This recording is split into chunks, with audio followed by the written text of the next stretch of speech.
Hi guys, my word, we are really going to finish this off in style in this lesson now, okay? Taking everything we've learnt about exchange rates and really wrapping it up into an amazing judgment that you'd be able to offer in any essay on exchange rates. Okay, so let's give this razzle dazzle to the examiner. What have we got? Well, first up, there is no perfect exchange rate regime, okay? We've seen there is an impossible trinity, and therefore economies must make a choice as to what suits them best and why. We could see previously that in maintaining free capital flows and a fixed exchange rate, that really damaged many Asian economies because of the underdeveloped nature of their financial sector. It led to massive imbalances, huge amounts of overinvestment, and various problems when the money then flowed out of the country. So attracting such short-term hot money capital flows can really be a problem for any economy where they have a pegged exchange rate regime and they have various economic vulnerabilities, which really are then setting themselves up for a speculative attack. Okay, so you want to avoid such a scenario, so it means LEDCs must focus on managing that very carefully. Okay, we've seen that MEDCs, they love their independent monetary policy, but that does mean, of course, that they do not have a fixed rate of exchange, okay? And, of course, they benefit from free capital flows, but the capital flows that MEDCs often benefit from tend to be longer term. Meanwhile, China have opted to impose capital controls, which are really a restriction on the economic freedom of their citizens. And, of course, that's very undemocratic, so that doesn't sit well with Western economies. So you can see it really is a choice. What's right for one economy depends upon the perspective of another, but certainly China has learnt many of the lessons of that Asian financial crisis, and the freeing up and the liberalisation of its capital account will not be undertaken until hard reforms have actually been undertaken in the Chinese financial sector. Anyway, let's move it along. Number two. MEDCs, right, well, they typically benefit from long-term capital flows, and that tends to be more sustainable, and of course you can't withdraw such money very quickly as we saw took place with the Asian financial crisis.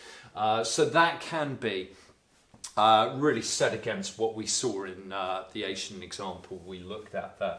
Okay, third, LEDCs enjoy the stability of pegged exchange rate regimes.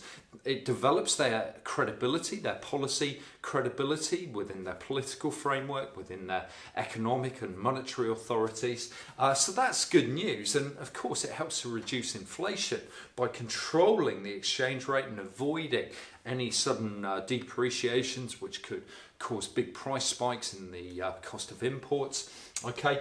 But they must carefully manage their economic vulnerabilities.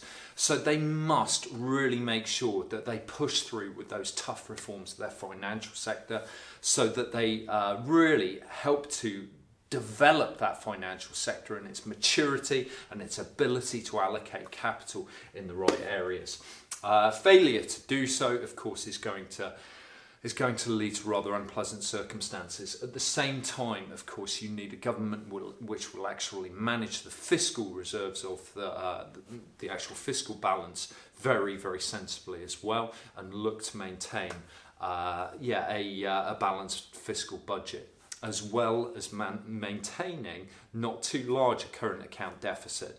Now, if a current account deficit does start really increasing, well, it could well be a sign of a currency which is set at a too high a rate.